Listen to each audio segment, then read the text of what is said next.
de datos puede generarnos valor dentro de nuestro negocio.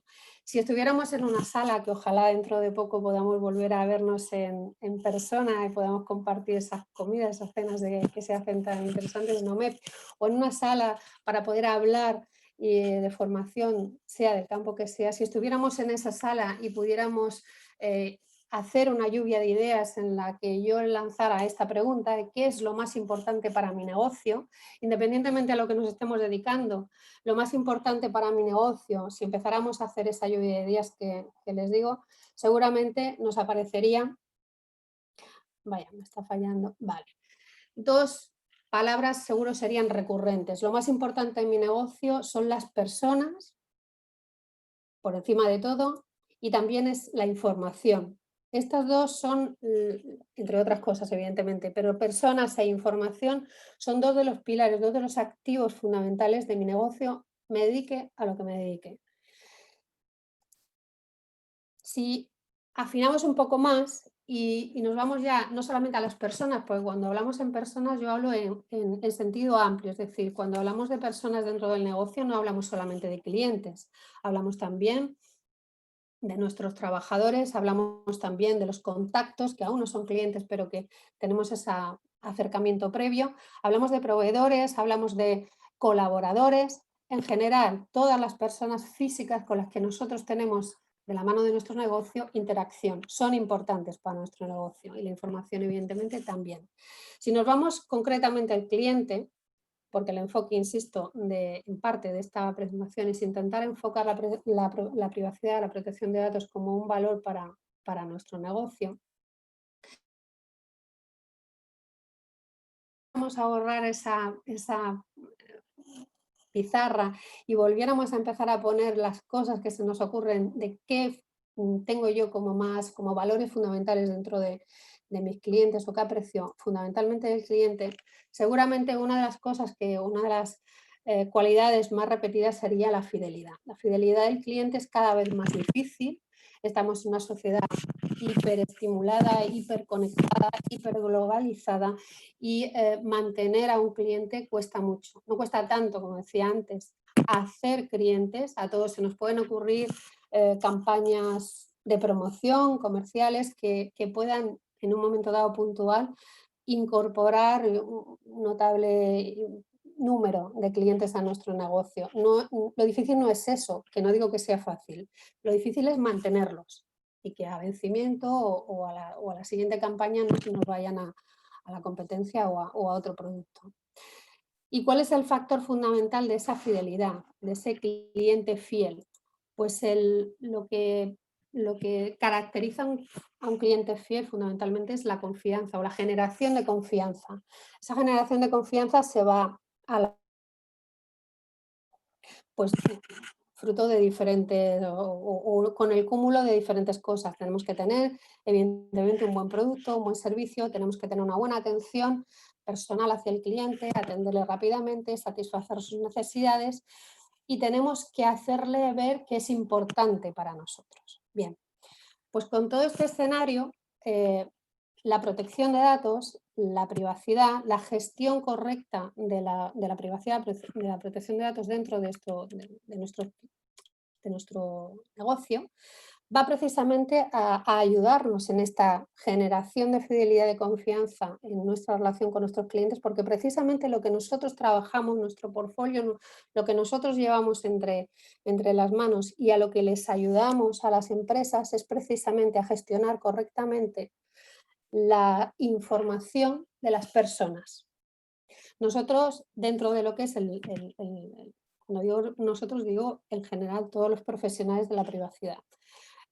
Lo que hacemos básicamente es acompañar a la empresa en esa implantación, en esa gestión de la protección de datos de todos los entes físicos que manejamos durante nuestra actividad, con 2 objetivos. Uno, cumplir con la normativa, por supuesto que sí, y después, pues que cumpliendo con la normativa, porque eso es preceptivo, pues que podamos tener una generación, un ecosistema que nos permita vender esto como algo positivo, como algo que me aporta valora mi negocio y que el cliente vaya a estar a gusto conmigo, se lo piense, al menos se lo piense antes de irse, porque sabe que en mi casa se le respeta pues esa titularidad sobre sus derechos y su privacidad, que al final es lo que tiene. De hecho, yo probablemente a lo largo de la charla un pequeño esfuerzo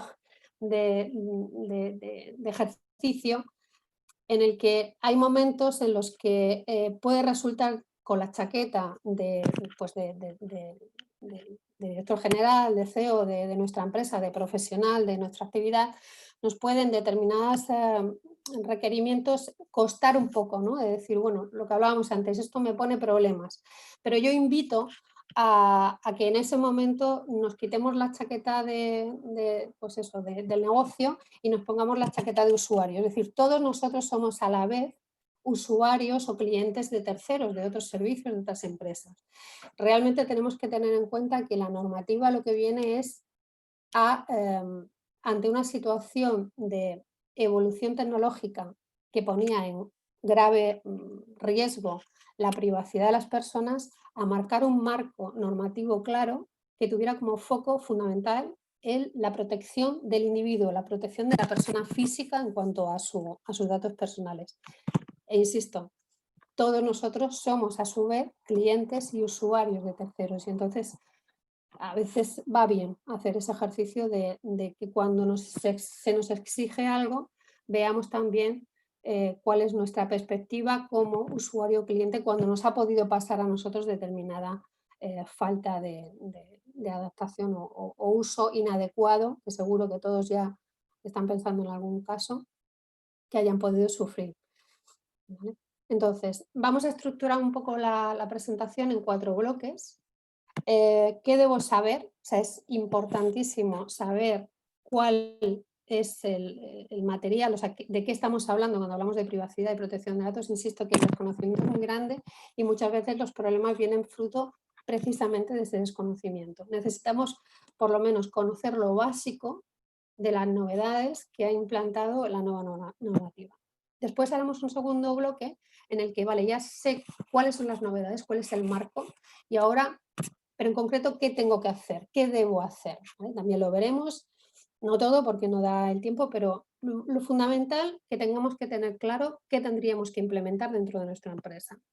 La tercera parte o tercera pata sería, bien, ya sé qué tengo que hacer, ahora ¿cómo lo hago? ¿No? Porque eso va a ser también una pregunta interesante.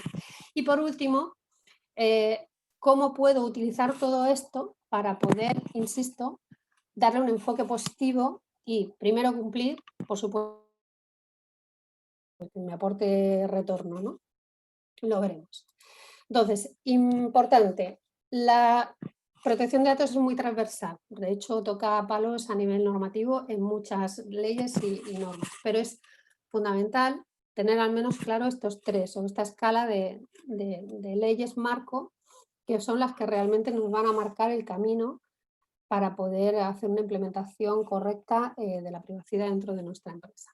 El RGPD, el Reglamento General de Protección de Datos, que ahí pone 2016 y no me he equivocado porque realmente es del 16, es decir, tenemos 4 años que realmente sabemos cuáles son las nuevas normas del juego. Sí que es cierto que entró en vigor o en aplicación en mayo del 18, cuando pasó toda la locura aquella de que todo el mundo pues, le corría prisa, de ponerse y adecuarse al nuevo reglamento, pero realmente había 2 años previos, hubo 2 años de moratoria que en principio deberían de haberse utilizado para, siendo todavía, digamos, la antigua normativa la que nos obligaba, pero ir preparando poco a poco todos los cambios que, como veremos, han sido muchos, para poder, cuando llegase el 18, estar bien preparados. No ha sido solo España, en general toda la Unión Europea, la verdad que tenía bastante retraso en ese sentido, pero a veces te pasa, ¿no?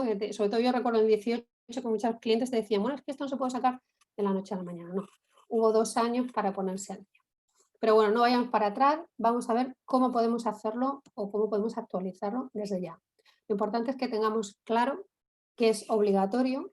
Me he esforzado mucho, muchísimo en que este enfoque o que esta charla no estuviera enfocada solamente a las empresas que se están digitalizando, que evidentemente son muchas, y especialmente la pyme, en la situación en la que estamos en este momento, está viendo el proceso de digitalización como una válvula de escape, como una forma de poder mantener o mantener el negocio, en algunos casos como expansión y a veces como supervivencia. Es cierto que todo lo que son empresas que estén en ese proceso, que se estima que hemos dado un salto en este año 20 de casi una década en cuanto a implantación de digitalización en los procesos de la empresa, pero sí que me he esforzado mucho en que no quede o no correr el riesgo de que el discurso vaya enfocado como que solamente afecta a estas empresas, porque no es así. Todas las empresas a día de hoy, absolutamente todas, no hay ninguna empresa o actividad profesional que no toque datos, que no mueva datos, como veremos de una manera o de otra. ¿De acuerdo? Entonces, es importante que tengamos claro que el reglamento, además tiene rango de reglamento, que es lo máximo que nos puede llegar de Europa, de Bruselas, es absolutamente de obligado cumplimiento para todas las actividades. En el diciembre del 18 es cuando sale la LOPD-GDD, que es la Ley Orgánica de Protección de Datos y Garantía de Derecho Digital, que digamos es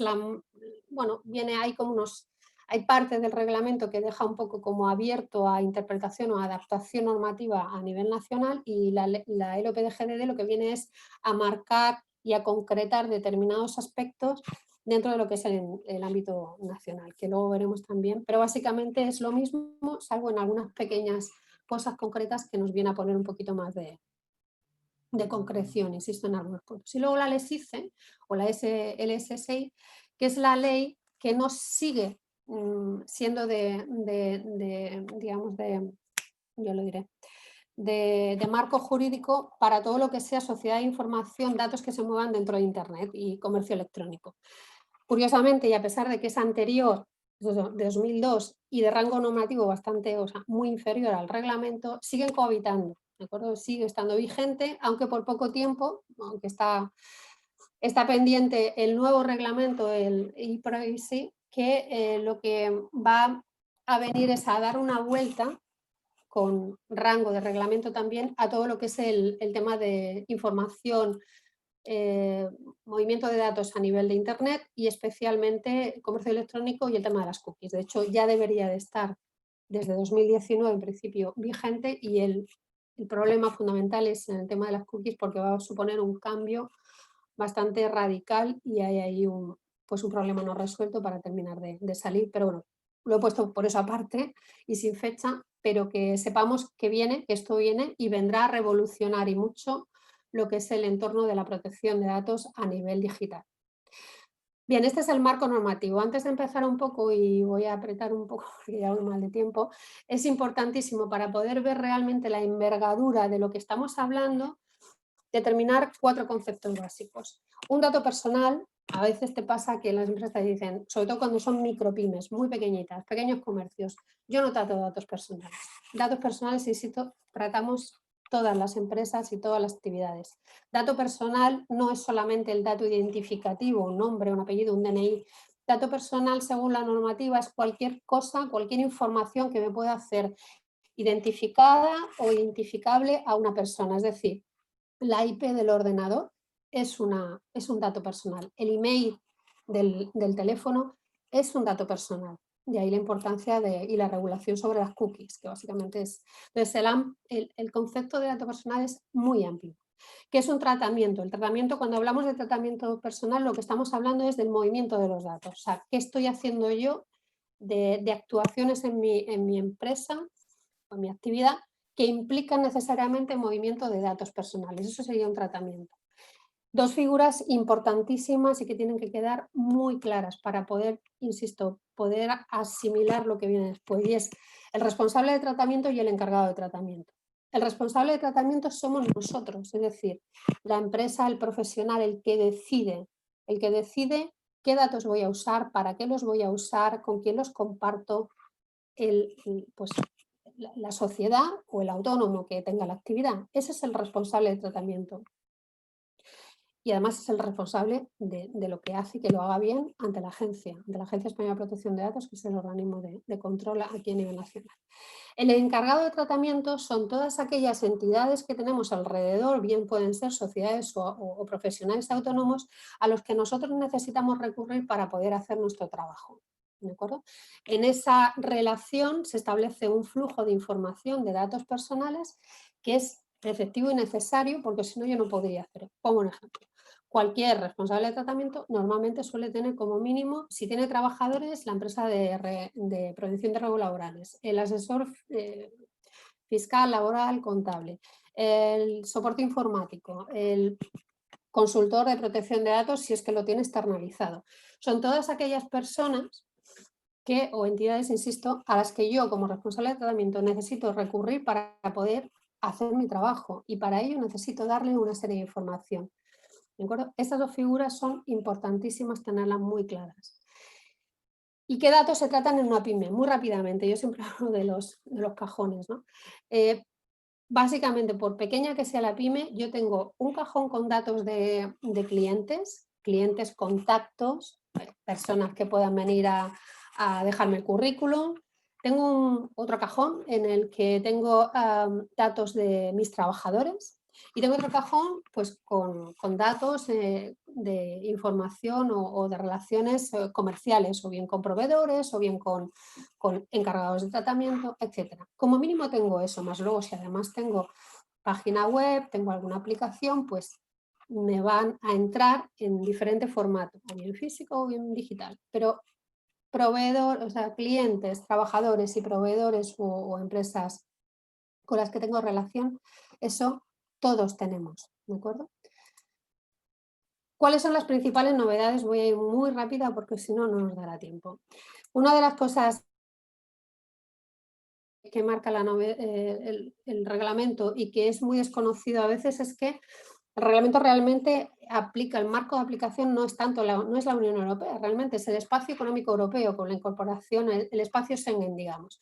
Pero la otra característica que es muy, muy novedosa y que se desconoce en muchas ocasiones es que afecta el reglamento no solamente a empresas que operen dentro de este marco del espacio económico europeo, sino que afecta a empresas que estén operando desde fuera, pero que, digamos, el usuario sea un ciudadano europeo. Esto es importantísimo y amplía en gran medida lo que es el ámbito de aplicación de la normativa. Principios hay más, pero los fundamentales son el principio de responsabilidad proactiva. Esto es la clave, porque a diferencia de antes que había que hacer una determinada documentación o implementación de determinadas medidas, ahora no solamente tenemos que hacerlo, sino que además tenemos que poder demostrarlo. Es decir, tenemos que disponer de evidencias que puedan demostrar, llegado el caso, de que tengamos un requerimiento por parte de la agencia, debemos de poder demostrar que efectivamente lo hicimos según marca la normativa. E insisto, y esto es un cambio de paradigma absolutamente sobre la situación previa. Y el otro punto importante a destacar es el enfoque al riesgo. Como veremos más adelante, cambia también el acercamiento o lo que tenemos que hacer, porque realmente lo que tenemos que hacer es el de riesgo de graduar, digamos, los riesgos en función de una serie de parámetros para poder establecer las medidas que puedan reducirlo y así reducir o mitigar los problemas, ¿no?, que puedan derivarse del tratamiento de los datos. Se amplían las categorías especiales de datos que ya existían, pero se incorporan los datos genéticos y biométricos. Insisto en la necesidad de esta nueva norma porque el avance tecnológico es brutal y se incorporan nuevos tratamientos que no estaban contemplados. Entonces, sí que ahora son tan comunes, datos genéticos y biométricos, está a día de hoy a la orden del día y esto había que regularlo también. Además, insisto, son categorías especiales de datos que tienen una especial protección. El consentimiento es uno de los puntos fundamentales y más delicados. Debe ser libre, debe ser específico, informado y inequívoco. Quiere decir esto, que tenemos que informar correctamente a los usuarios de qué queremos que hacer con sus datos, por qué. Tenemos que pedir ese consentimiento para cada una de las finalidades y debe de ser inequívoco. O sea, tenemos que el cliente, el usuario, tiene que hacer una acción clara en la que realmente nos está dando el consentimiento para poder utilizar sus datos. Y esto, insisto, tenemos que tener de alguna manera guardado la prueba que nos pueda, pues, a futuro podamos presentar como que efectivamente en su día nos dio el consentimiento. El consentimiento tácito o la inacción ya no nos valen como válidos a la hora de poder utilizar los datos de alguien. El tema de menores es para hablar una hora solo de esto, pero importante es que el reglamento nos dejaba, a la hora de que el menor fuera autónomo, bien para dar su consentimiento o bien para ejercer sus derechos, nos daba una horquilla de entre 13 y 16 años. Finalmente la LOPD-GDD estableció que se quedaría en 14 años, que de hecho era como estaba anteriormente. Entonces, que sepamos que un crío de 14 años ya podría, en principio, aunque esto tiene muchos matices, pero ya podría, en principio, dar su consentimiento para el tratamiento de sus datos. Más novedades. Debemos de informar, es decir, esto está muy ligado con el consentimiento. Debemos de informar y de una manera previa al uso de los datos, y además tiene que entenderse. Además lo dice así expresamente, con lenguaje claro y sencillo.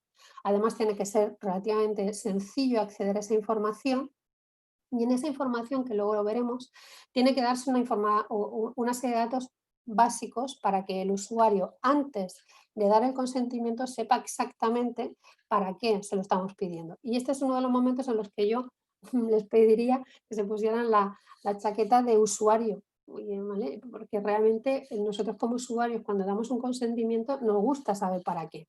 ¿Vale?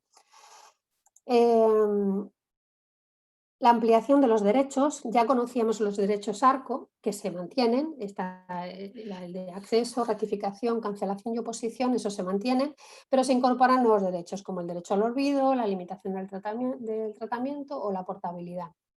Luego, además, la normativa nacional incorporó nuevos derechos digitales, también muy importantes, y sobre todo en el ámbito laboral, muy interesantes también de conocer y de tener en cuenta. Y no podemos entrar al detalle porque si no, no llegaríamos, pero es importante conocerlos, saber que existen y conocerlos. Los ficheros. En el 18 desaparece el registro de ficheros. Los que ya tuvieran la actividad previamente recordarían que había que mandar un fax a la agencia española para determinar cuáles eran los cajones, ¿no? que tenía de datos. La agencia te mandaba un fax como que ok, ya está escrito, y bueno, ya teníamos eso, lo archivábamos y bueno, pues eso ya no existe desde el 18. ¿Y ahora qué tenemos que hacer? ¿Cómo tenemos que regular esa documentación? A través de un documento interno, porque al final lo que el reglamento nos viene a dar es, yo digo, la mayoría de edad, es decir, nos dice, bueno, ya llevamos más de 10 años con el tema de la protección de datos, ustedes ya saben de qué va esto, ahora tienen que hacerlo de forma autónoma, ya tienen capacidad para poder gestionarlo y poder hacerlo, de manera que el RAT, que es el Registro de Actividades de Tratamiento, es un documento interno que nosotros tendremos que ir haciendo y actualizando. ¿Para qué? Para que llegado el momento, pues si hace falta, poder presentarlo a la agencia, evidentemente, que va a ser una de las primeras cosas que nos va a pedir. El encargo de tratamiento, antes hablábamos, los encargados de tratamiento, de lo que eran estas empresas o profesionales alrededor con los que yo tengo que tener esa relación para poder ejercer mi actividad, y con las que tengo que hacer una serie de documentación que entre ellas es, entre otras cosas, es evaluaciones de impacto, es la gran desconocida, y es obligatorio cuando tengamos determinados tratamientos que podamos pensar, bueno, yo tratamientos de alto riesgo para los derechos y libertades en mi actividad, pues francamente no. Bueno, pues a veces sí, porque realmente estamos incorporando tecnologías que quien nos vende la tecnología no nos va a hablar de este tipo de cosas, y tendríamos que cotejar previamente con un responsable, bueno, con un profesional, con nuestro profesional, bien sea de la casa o bien externo, o quien nos lleve el tema de la protección de datos, en qué medida es la incorporación de ese nuevo sistema puede necesitar una evaluación de impactos previamente. Estoy hablando de tecnologías disruptivas, tecnologías como la inteligencia artificial, como el Big Data, como el Internet de las Cosas, como utilizar el blockchain. Bueno, hay una serie de cosas que nos vienen que bueno, pueden parecer que en este momento no, el reconocimiento biométrico también es combinado con otro tipo de tratamientos, pueden requerir a priori por lo menos la realización de un estudio previo. Estudio previo que llega a la conclusión de que no hace falta, pero el estudio previo hay que hacerlo, ¿vale? Esto es importante y es, insisto, una de las cosas más desconocidas. Protección de datos desde el diseño y por defecto, también otro de los grandes, pues, desconocidos de la normativa. Tenemos que implementar o tener en cuenta el marco de la protección de datos desde el momento en el que queremos hacer las cosas, porque si no lo implementamos desde el principio nos pueden pasar dos cosas. Uno, que terminemos haciendo, insisto, tratamientos que vayan en contra de la normativa con el riesgo que esto supone, y luego además, pues llegado ese caso, tengamos que o bien asumir el riesgo por lo que conlleva o tirar para atrás, perder tiempo, y perder tiempo al final es perder dinero. Entonces, ¿cómo podemos contrarrestar esto? Pues incorporando, insisto, desde el diseño, porque además así lo marca la normativa, el tema de cómo afecta esto que quiero hacer o cómo puede esto que quiero hacer afectar a la privacidad o a la protección de datos. Y luego el tema de por defecto, pues evidentemente hacer solamente aquellos tratamientos que realmente están medidas de seguridad se han incorporado, bueno, la normativa te habla de anonimización, pero realmente podemos utilizar las que ya estábamos utilizando anteriormente, adaptadas a la nueva tecnología, a la nueva situación. No me gusta hablar nada de sanciones porque no soy de las que le gusta, pero digamos meter miedo en este sentido, pero sí hay que saber que el marco de sanciones se ha endurecido bastante, de hecho, hace poquito, o sea, que en estos días han salido varias sentencias bastante importantes normalmente sobre no actuaciones ante el tema de consentimiento, y el tema de los derechos es fundamentalmente donde mayor se sanciona por incumplimientos en estos dos puntos. Podemos estar entre el 2 y el 4% de la facturación anual, o 10 o 20 millones de euros. O sea, hay que tomárselo realmente en serio. Las notificaciones de las violaciones de seguridad, esto también es algo nuevo, y tenemos 72 horas para poder comunicar a agencia, y esto también es otra de las cosas que no se suele conocer y hay que tenerlo claro.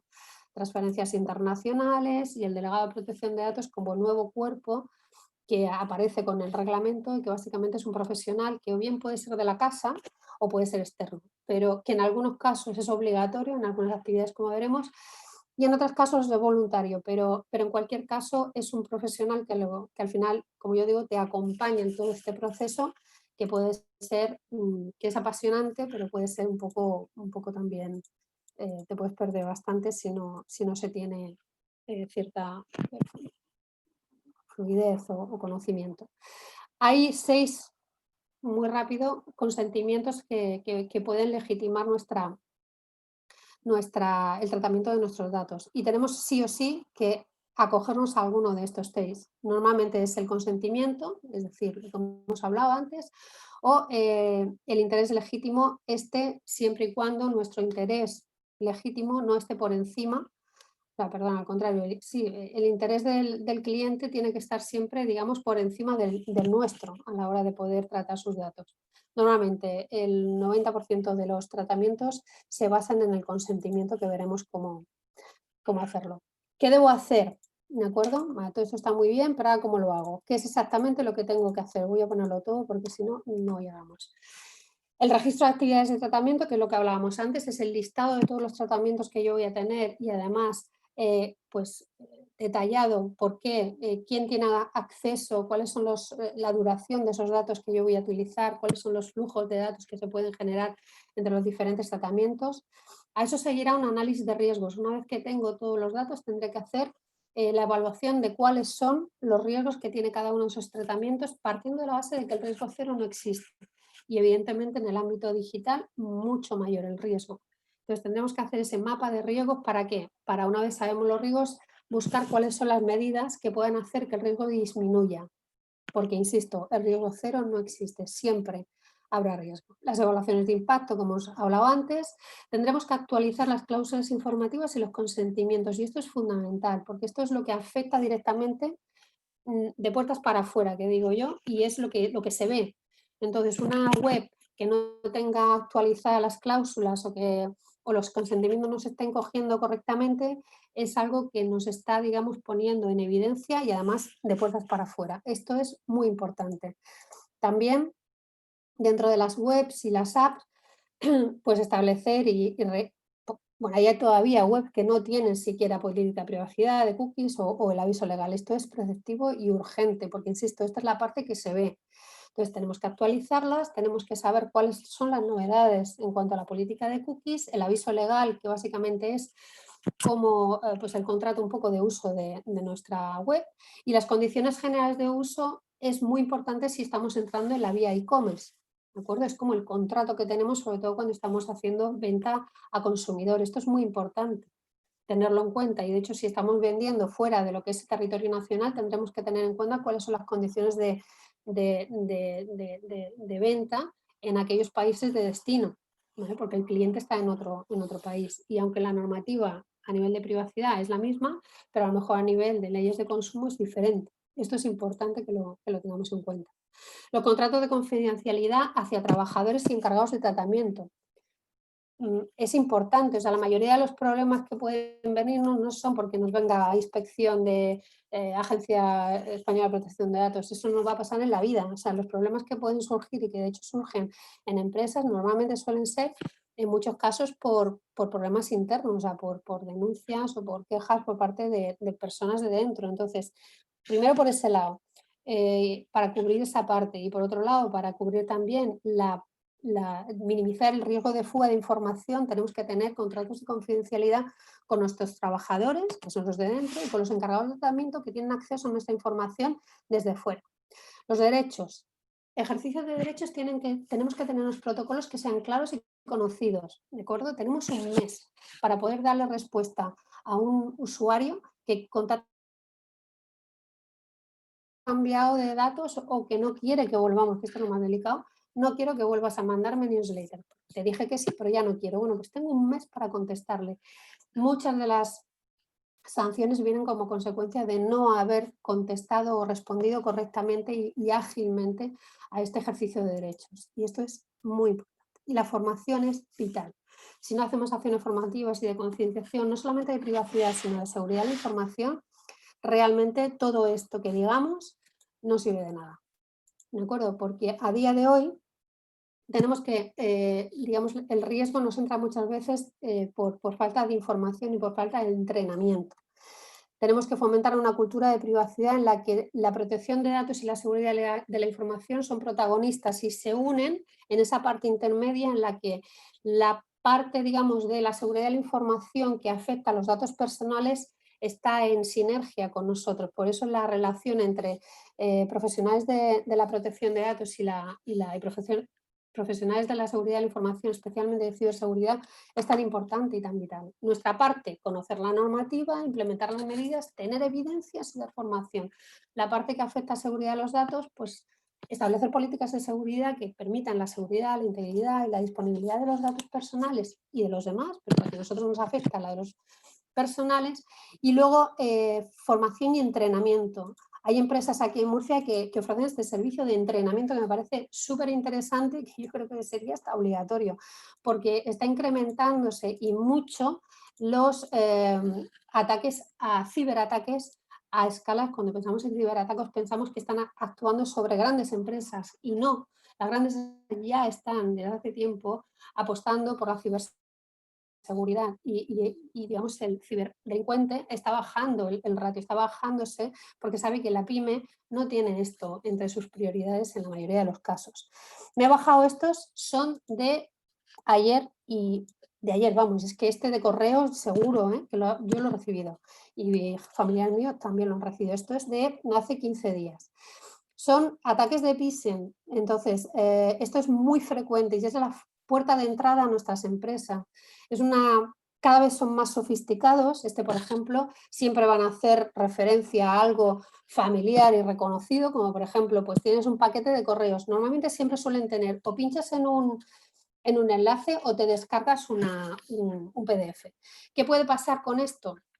Pues o sea, la imaginación de esta gente es brutal, pero fundamentalmente pueden pasar 2 cosas normalmente. Una, que se te instale un programita que te va espiando, cogiendo información que luego se utilizará para nada bueno, o bien se te encripta, te sale digamos, se te bloquea la pantalla y te sale, pues, tu ordenador acaba de ser encriptado y son no sé cuántos bitcoin en no sé cuántas horas, o si no, irá subiendo. Esto es el modus operandi habitual. Como veis, este es de correos, este está fechado en mayo, perdón, en septiembre del año pasado. Si os fijáis, siempre se recomienda, los especialistas en ciberseguridad siempre recomiendan mirar el dominio de envío y mirarlo con detalle. Si os fijáis, por ejemplo, en este que viene de agencia tributaria, nos debería de saltar el aviso en el más 35. O sea, agencia tributaria jamás te va a meter un más 35. Ya eso, pero en cualquier caso, a veces son tan sofisticados que es que ni mirándolo, ¿eh? Porque multas@interior.gov.es, pues podría ser. Y si no se pone a mirarlo, yo, la verdad que es que no encuentras a veces ninguna pista que pueda llevarte a pensar que pueda ser un phishing, ¿no? Quiero decir con esto, son cada vez más sofisticados, hay que llevar mucho cuidado y digamos lo que hay que hacer a priori es como mínimo desconfiar y que me implique un enlace o una descarga. Siempre corroborar con la supuesta entidad de que efectivamente esto es así. En este caso, este es de ayer, ¿eh? Había puesto uno de Bankia, pero ayer justo me entró esto del INCIBE. Y este es justo, insisto, de ayer. Entonces entras aquí, picas en revisa mi mensaje, te lleva a un servidor, a una web falsa de Ibercaja, en la que tú metes tu código de identificación, tu clave de acceso y estás en sus manos. O sea, acaban de cogerte absolutamente todo tu acceso a tu banca online. Estos ejemplos están sacados de ayer, de la página de la OSI, del INCIBE, que es el Instituto Nacional de Ciberseguridad, es de la Oficina de la Seguridad del Internauta, que es la OSI, y que yo recomiendo encarecidamente que tanto que se visite, que se conozca. Hay muchísima información muy desconocida que está puesta tanto por parte del INCIBE como por parte de la OSI, y que realmente deberíamos por lo menos saber que está ahí. Y la parte de alertas es realmente interesante para saber un poco qué es lo que hay. También están en redes sociales y puedes cogerlo y te van entrando las alertas de lo que está llegando en cada momento. En cualquier caso, y como cibercooperante que soy, me permito el dar difusión del 017, como hacemos en los coles cuando vamos. El 017 es un teléfono gratuito, un teléfono que no deja rastro y un teléfono que está disponible 365 días al año, desde las 9 de la mañana hasta las 9 de la noche. Detrás del 017 hay básicamente especialistas técnicos informáticos del INCIBE que van a dar respuesta y asesoramiento a cualquier incidencia dentro de lo que es el espacio de ciberseguridad. Cuando llamas al 017 te preguntan 4 cositas más que nada para derivarte a un técnico especialista en empresa, un técnico especialista en temas más domésticos o incluso hay una línea específica para menores, que yo recomiendo que todos los críos deberían de conocer también lo que es el 017.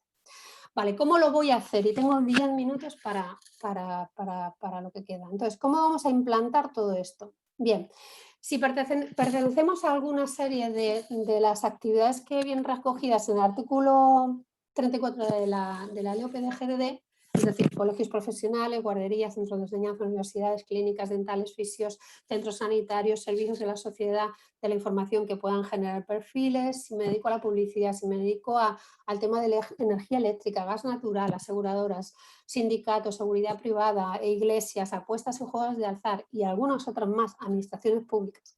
Si me dedico a algo de esto, tengo obligación de tener un DPD, sí o sí. Puede ser interno, ¿eh? No tengo que contratarlo, puedo incorporar a alguien, puedo formar a alguien y la formación en cuanto a la acreditación viene regulada por la agencia. Quien pueda tener interés, yo encantada, bueno, está en la web de la agencia, pero yo aparte, yo encantada le doy la información. Entonces, si pertenezco a alguna de las actividades que recoge el artículo 34, el DPD es obligatorio. Entiendo que esto, si estuviéramos en los casos, ya lo sabíamos. Pero En el caso de que no, Inma, yo no pertenezco a esto, entonces, ¿cómo lo puedo hacer? Bueno, pues lo puedo hacer de forma autónoma, es decir, la Agencia Española de Protección de Datos tiene un especial interés en ayudar a las pymes, sobre todo a las micropymes, para que puedan gestionar de una forma autónoma y cumplir con la normativa. Y es por ello que si nosotros entramos a la página de la agencia, podremos tener herramientas prácticas que nos pueden permitir llevar a cabo la implementación del reglamento.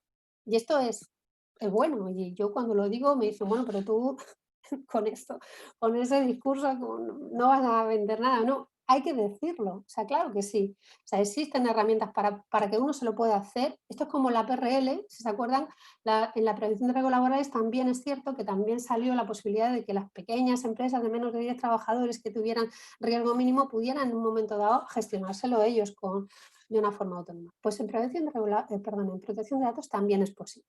¿Es rentable? Yo pienso que no, porque realmente esto es bastante complejo, manejar las herramientas es bastante complejo y la inversión de tiempo que uno tiene que dedicar para poder controlar el manejo de estas herramientas y luego llevar el seguimiento y demás, pues realmente, sinceramente, no compensa. Pero como poder, es posible y yo así lo digo siempre. Y luego está la opción de la consultoría. En cualquier caso, lo que tenemos que tener muy claro, y no podía dejar de dejarlo, es que el coste es cero, es decir, esto es un servicio que o bien se incorpora a alguien dentro o bien se externaliza, pero no podía dejar la opción de comentar el tema de las implantaciones a coste cero, que son la auténtica caballo de batalla que tenemos dentro de la profesión y que sí que es importante, aunque se ha controlado bastante, pero es importante y no puedo dejar de aprovechar esta oportunidad para poder transmitir que en el caso de que se nos ofrezca implantaciones con cargo a los créditos de formación Fundae, tengamos muy claro que esto es absolutamente irregular e ilegal, ¿de acuerdo? O sea, se puede dar formación con cargo a Fundae, por supuesto que sí, pero formación, no implementaciones. ¿De acuerdo? No me paro más aquí, pero es importante que tengamos claro, porque desgraciadamente todavía sigue existiendo. ¿Cómo puede la privacidad aportar valor a mi negocio? Con todo esto que hemos hablado, realmente, ¿cómo concretamos? Yo daría para mucho más, pero por intentar de ser un poco concreta, lo he dejado, digamos que en tres pilares fundamentales. Por un lado, la información. Habíamos hablado de que es obligatorio, tenemos el deber de informar a nuestros clientes, pero eso vamos a hacerlo de una manera que realmente lo que generemos sea confianza en ellos, de que los estamos cuidando y los estamos respetando en su privacidad y en la posibilidad de elegir, ¿de acuerdo? Con quién, si quieren o no quieren determinados tratamientos. Entonces, esta es es la parte, digamos, de lo que hablábamos antes de uno de los modelos que utilizamos, de hecho, para transmitir esa información en capas, que es lo que nos propone la agencia, y en esa primera capa pues tenemos que decir unos mínimos de datos básicos, ¿no? Y luego siempre debemos dar la información complementaria en una segunda información, en una segunda capa. Es importante cumplir con esto. Es importante además que cuando hagamos un esfuerzo por cumplir con ese deber de información, pues el esfuerzo sea completo. He puesto lo de la figura esta de la videovigilancia, que esta en concreto es la que tiene la agencia en su página web como modelo, pero seguro que habrán encontrado muchísimas que están como esta, en blanco. Esto realmente no sirve de nada, no cumplimos en este caso ni estamos haciendo ningún tipo de labor hacia nuestros clientes o nuestros visitantes, porque realmente si no cumplimentamos la ficha, realmente no está haciendo su función y por tanto no estamos como si no la tuviéramos. Más vale, de hecho hay algunos sitios que las tienen en su color corporativo, no pasa nada, puede ser incluso impresa en blanco y negro. Lo importante no es tanto el formato o el color o el que estén bonitos, sino que esté cumplimentada. Esto es fundamental. Los consentimientos. Recordemos que el consentimiento, que es uno de los principales contactos que tenemos en trinchera, que digo yo, con nuestros clientes y con nuestros contactos, debe de ser voluntario, ¿de acuerdo? Y además tiene que estar en concreto para algo concreto. Tenemos que darle toda la información y tenemos que pedirle cada una de las veces que queramos hacer algo con los clientes, tenemos que explicárselo y decírselo bien. Y eso, insisto, generará esa confianza y generará ese sentimiento en nuestro cliente de que efectivamente nos preocupamos por ellos, ¿de acuerdo? Y respecto de las cookies, y esto es importante porque ha habido modificaciones interesantes, pues tenemos que tener muy claro también que tenemos que dar la opción a nuestros clientes de poder configurarlas y de poder, de que ya no nos vale esto de si sigues navegando, aceptas todas las cookies que hayamos puesto en nuestra página. Las cookies son pequeños archivos que pueden ser inocuos, como las cookies técnicas que nos permiten poder usar la página, o pueden ser muy intrusivos y muy agresivos. Y esto hay que informarlo y hay que dar la opción de poder configurarlo.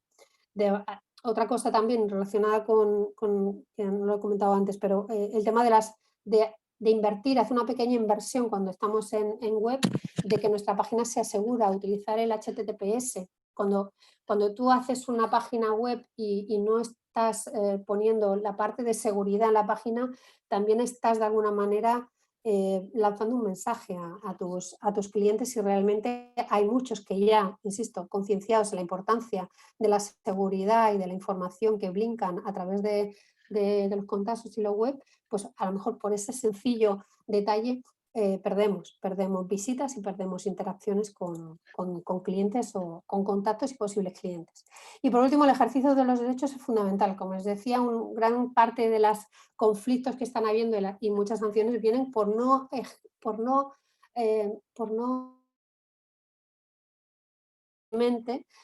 ejercicio de los derechos. En muchos casos porque no se tienen protocolos establecidos, y por eso aquí digo que los protocolos tienen que existir, los procesos tienen que existir, tienen que ser claros, ágiles, y los tenemos que conocer todos porque, insisto, tenemos un mes para poder, eh, ejercerlo. Si un cliente contacta con nosotros para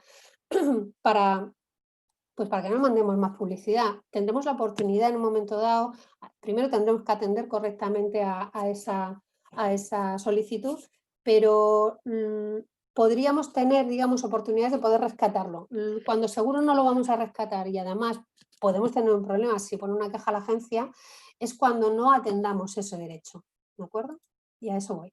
Entonces, si hacemos una labor de información y de transparencia, si hacemos los consentimientos como corresponde y, insisto, cuidando y mimando al cliente en su derecho a decir que sí o a decir que no, e informándole correctamente, si aplicamos bien los derechos que puede ejercer nuestro cliente, al final iremos generando ese ecosistema de confianza que al final puede hacer que, yo estoy convencida, de que nuestros clientes puedan ser más fieles y puedan querer estar con nosotros, o pensarse al menos cuando reciban otra oferta. Las perspectivas, muy rápidamente. La privacidad en 2020 ha sido sin duda un protagonista. Estamos viviendo una situación absolutamente excepcional con la pandemia, que ha puesto sobre la mesa de nuestra vida profesional y personal temas como el teletrabajo, como la toma de temperatura, como el radar COVID. Bueno, ha habido un montón de situaciones diarias que hemos tenido que lidiar con situaciones de repente que nos han sobrevenidas y que afectaban absolutamente y de forma directa y clara al tema de la protección de datos. La nueva guía de cookies, lo hemos comentado antes, también ha venido en julio, vino a dar una vuelta de tuerca a las cookies, e insisto que esto no acaba aquí, que nos viene el reglamento. La anulación del escudo de privacidad entre Estados Unidos y Europa, esto es uno de los principales quebraderos de cabeza que hay dentro de lo que es el sector profesional en este momento, y de difícil solución, pero la sentencia del Tribunal Superior de Justicia, perdón, del Tribunal de Justicia de la Unión Europea en julio, que viene a decir que las transacciones de flujos de datos entre Estados Unidos y Unión Europea no cumplen con el reglamento. Y esto, insisto, es un tema que daría para una hora sola y todavía hay de difícil solución. El Brexit. Pues esto es relativamente más sencillo. Si alguna de nuestras empresas tiene algún tipo de flujo de información con Reino Unido, evidentemente Reino Unido ya pasará a ser transferencias internacionales, aunque aquí es bastante más que previsible que haya un acuerdo que, bueno, que dentro de lo que cabe pues pueda dejar dentro de un marco razonablemente normal el flujo, poder mantener y seguir con los flujos de información entre Europa y Reino Unido.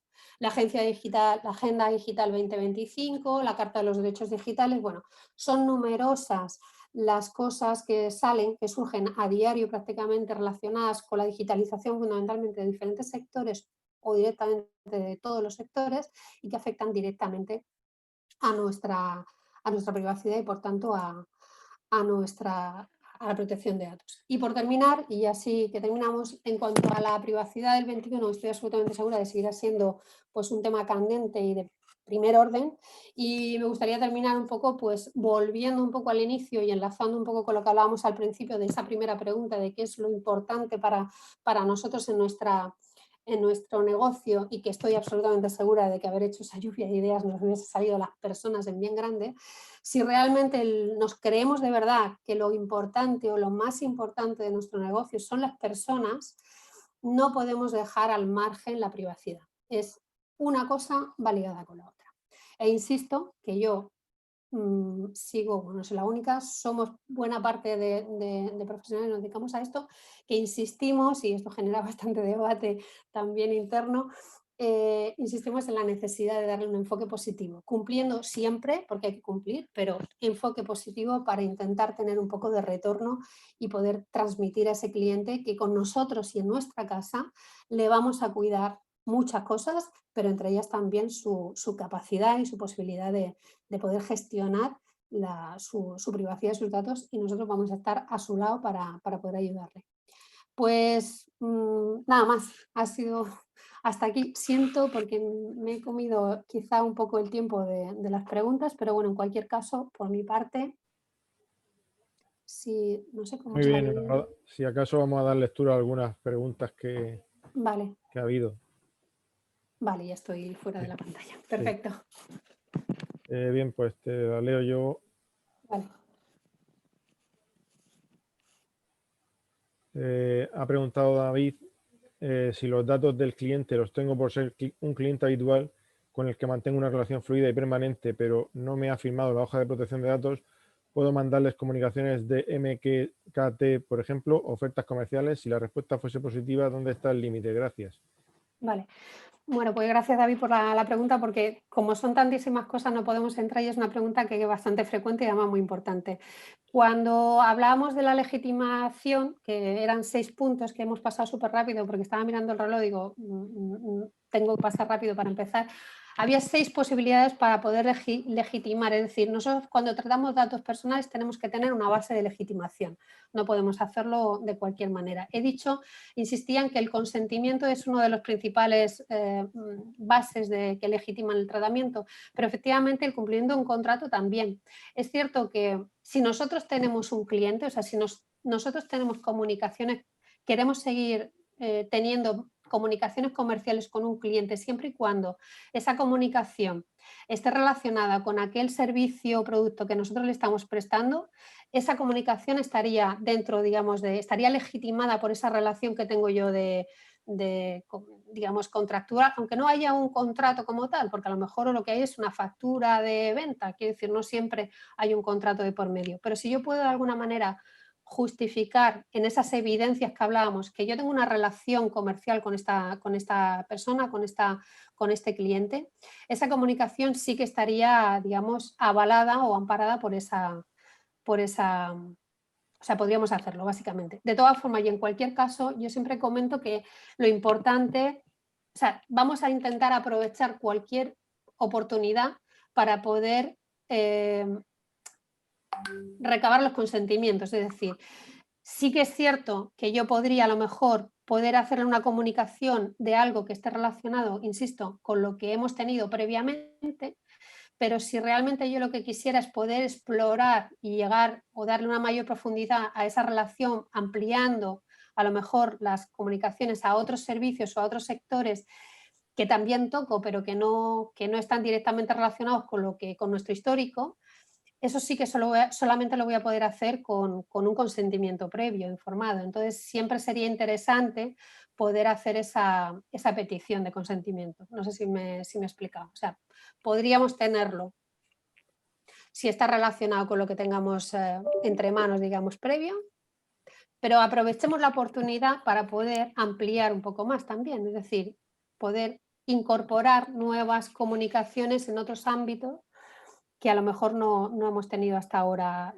relación. No sé si con esto he podido contestar a la Sí, pregunta. David se ha tenido que marchar, pero bueno, ya le quedará en el Ah, vídeo de YouTube vale, la ok, respuesta. perfecto. Había otra pregunta por aquí. A ver. Es que ha habido tanto aquí. Marta Piñera preguntaba, nosotros somos un despacho de abogados, ¿tenemos DPD? A ver, los despachos de abogados, si los despachos de abogados tocan temas de, bueno, y normalmente lo suelen tocar, temas de penal, sí que deberían sí que tienen que tener un DPD. Lo que pasa en los despachos de abogados normalmente generalmente lo suelen tener, quiero decir, este tema no suele ser, digamos, las actividades que más falta de conocimiento, digamos, puedan tener. Normalmente suelen tener esto cubierto de forma interna, de forma autónoma. Sí que es cierto que tienen que hacer igualmente la acreditación, o sea, por ser abogado, por tener el grado de Derecho o la antigua licenciatura, no te acredita automáticamente como delegado de protección de datos, tendrías que hacer igualmente la formación explícita, pero vamos que sí, siempre y cuando vayan a tocar temas digamos, de sanciones, de temas penales y demás, que se sobreentiende que normalmente en un despacho de abogados sí que lo tocarán. Muy bien. Había otra pregunta más que decía, J. Fernández decía, ¿la obligación de realizar análisis de riesgos afecta a los 3 niveles de protección o solo a los niveles 2 o 3 de protección de datos? El análisis de riesgo lo vamos a tener que hacer siempre. El análisis de riesgo. Otra cosa es la evaluación de riesgos a ver, hay que diferenciar entre lo que es el análisis de riesgo, que eso lo tendremos que hacer siempre, es decir, primero hacemos el registro de actividades de tratamiento, que es el listado, ¿vale? Yo saco el listado de qué datos trato en la empresa, ¿vale? ¿Qué tipo de datos estamos tratando? ¿Cómo se almacenan? ¿Cuáles son los flujos que existen entre estos tratamientos? ¿Quién accede o quién no accede a los datos? Que esto es bastante frecuente también, de que muchas, sobre todo en pequeña empresa, todo el mundo tiene acceso a todo y a lo mejor no es necesario. O sea, hablábamos antes de evaluar los riesgos, de que el hecho de que el dato exista ya de por sí es asumir un porcentaje de riesgo intrínseco que es por la propia existencia del dato y de su manejo. Entonces, vamos a intentar con ese análisis de riesgo pues ver cómo podemos minimizarlo al máximo, es decir, cuáles son las amenazas potenciales que puede tener ese riesgo y cuáles son las medidas que podemos poner para poder reducirlo al máximo. El análisis de riesgo, insisto, se tendrá que hacer siempre de todos los tratamientos. Otra cosa es si en ese análisis de riesgos que hacemos, que insisto que es obligatorio y preceptivo, determinamos o detectamos que puede haber algún tratamiento en concreto que nos pueda llevar a un riesgo muy alto sobre los derechos y libertades de las personas físicas, entonces tendremos que hacer o plantearnos la posibilidad de hacer una evaluación de impacto de protección de datos, que eso sí que, digamos, ya es como más, bueno, no es tan habitual, o sea, o es relativamente menos frecuente, pero el análisis como tal de riesgos, eso tendrá que estar siempre. Vale, había alguna pregunta más por aquí. Javi pregunta, si una pyme por definición tiene menos de 250 trabajadores, ¿han de llevar un registro de actividades de tratamiento? A ver, el registro de actividades de tratamiento, en principio, hay que tenerlo. O sea, hay que hacerlo porque además es la herramienta que a ti te sirve para luego poder hacer análisis de riesgo. Entonces, el registro de actividades de tratamiento debe de estar. O sea, el corte de los 250 trabajadores, pues es un corte que nos implica a lo mejor no, nos implica a partir de los 250 trabajadores tener que incorporar otro tipo de elementos, como por ejemplo la necesidad de tener un delegado de protección de datos, por ejemplo. Pero las empresas pequeñas, registro de actividad de tratamiento, pues tienen que tenerlo porque, insisto, es una de las herramientas que nos va a servir para poder hacer luego la evaluación el análisis de riesgo de cada uno de esos tratamientos para poder buscar las las medidas apropiadas para poder reducir los riesgos. Muy bien. Y Javi también pregunta, dice, la decisión del Tribunal de Justicia de la Unión Europea impide actualmente que existan flujos de datos entre la Unión Europea y Estados Unidos. Ya. Por las que se producen hoy día siguen un camino alternativo. A ver, como comentaba antes, este es uno de los principales problemas que hay en este momento dentro de lo que es el ámbito de la privacidad. Yo desde septiembre, las sentencias de julio de este año pasado, yo desde septiembre he asistido como a 4 conferencias, bueno, webinar, como oyente, evidentemente, de diferentes asociaciones, la PEP, la EC también ha hecho, a final de mes tenemos otra, porque en muchas de ellas con participación de representantes de la agencia, es realmente a día de hoy uno de los principales problemas de difícil solución, porque realmente lo que viene el tribunal, o sea, lo que viene la sentencia a decir es que los flujos a Estados Unidos no cumplen con la normativa, básicamente porque ahí existe la posibilidad de que llegado el caso por las leyes de seguridad nacional, pues se pueda llegar a ver incluso a acceder al contenido de las informaciones o de las transacciones en cuanto a flujos de datos que se pueden hacer dentro del espacio de Estados Unidos, ¿no? A día de hoy, insisto, y yo aquí pues que tampoco,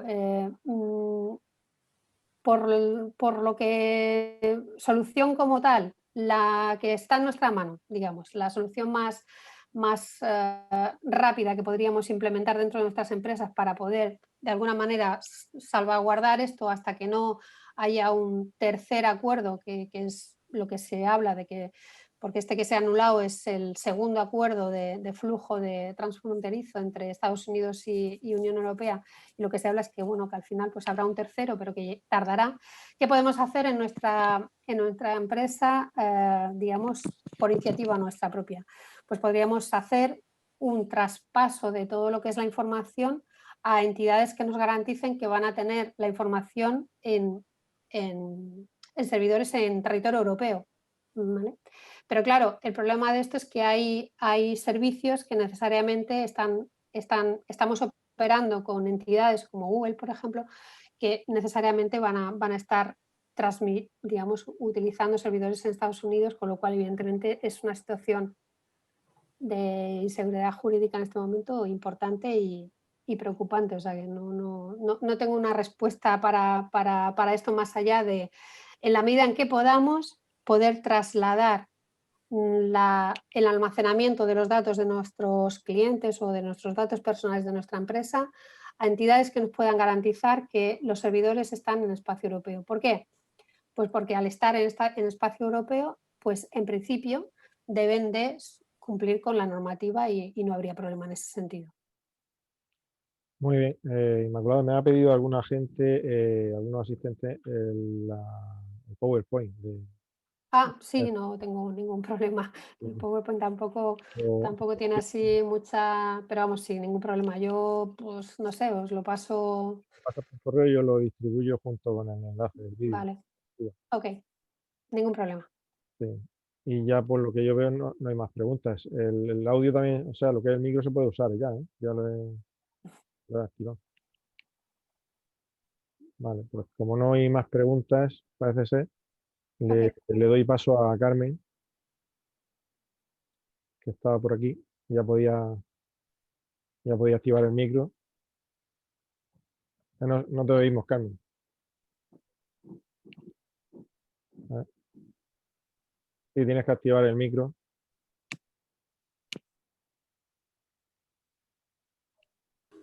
Ahora, Carmen. Ahora, Sí, sí, hola, buenos días, compañeras, compañeros. Pues nada, darle primeramente la enhorabuena a Inma porque ha condensado prácticamente en una hora pues todo lo referente a este ámbito de la protección de datos que, como bien sabréis, es un campo muy delicado y muy importante, y tenemos que tenerlo implantado y tenemos que entenderlo bien, puesto que no es un tema tan nuevo, pero tenemos que estar al tanto de ello está cambiando, como bien nos comentó Inma, porque nos podemos encontrar con sorpresas bastante desagradables, ¿eh?